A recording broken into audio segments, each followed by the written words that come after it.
Je suis actuellement près de l'Assemblée nationale où demain sera discutée la proposition de loi portée par les écologistes qui vise à interdire les PFAS, autrement dit les polluants éternels. Le groupe SEB, propriétaire de Tefal et dont les ustensiles de cuisine sont accusés de contenir ces polluants, a décidé de faire venir ses salariés d'un peu partout en France.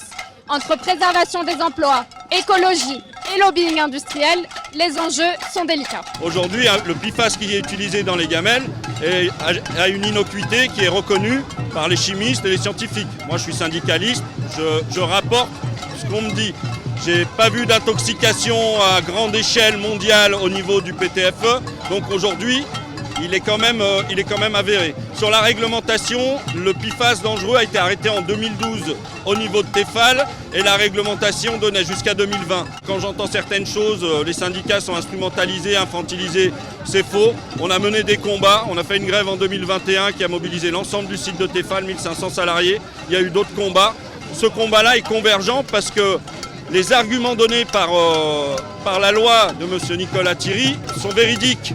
Sauf que ce qu'il décrit, c'est des émissions qui sortent d'entreprises qui ne sont pas celles du culinaire, mais plus sur de l'usine chimique. Et en fait, aujourd'hui, on met une cible sur le dos par rapport à une loi qui ne décrit pas l'activité. Je ne sais pas si on pourra arriver à zéro PFAS. Maintenant, c'est de la responsabilité de l'entreprise. En tant que syndicat, je vais vous dire oui. Parce que déjà, il y a quand même la santé du salarié qui travaille dedans, qui est accompagné par le syndicat. Et ce que j'aime à dire aussi, c'est quand on s'est battu, nous syndicats, où on a fait 14 jours de grève sur les ordonnances Macron pour garder nos CHSCT, qui sont en lien direct avec l'hygiène et la sécurité au travail, on n'a pas vu beaucoup de partis politiques derrière nous.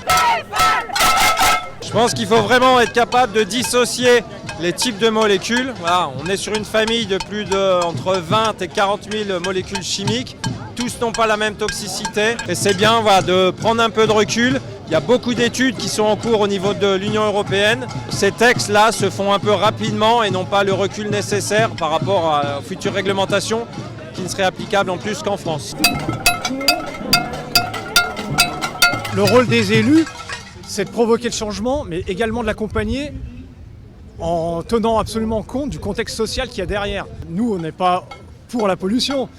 Là, on n'est que pour la protection de nos emplois. Parce que c'est l'enjeu, il est aussi là. Parce que si on devait s'attaquer à toutes les entreprises qui, elles, ne respectent pas les normes, alors que le groupe SEB respecte les normes européennes et françaises, il ne restera plus beaucoup d'entreprises en France et en Europe. L'industrie se doit d'être écologiste et l'écologie doit aussi tenir compte des contextes industriels. L'un ne va pas sans l'autre.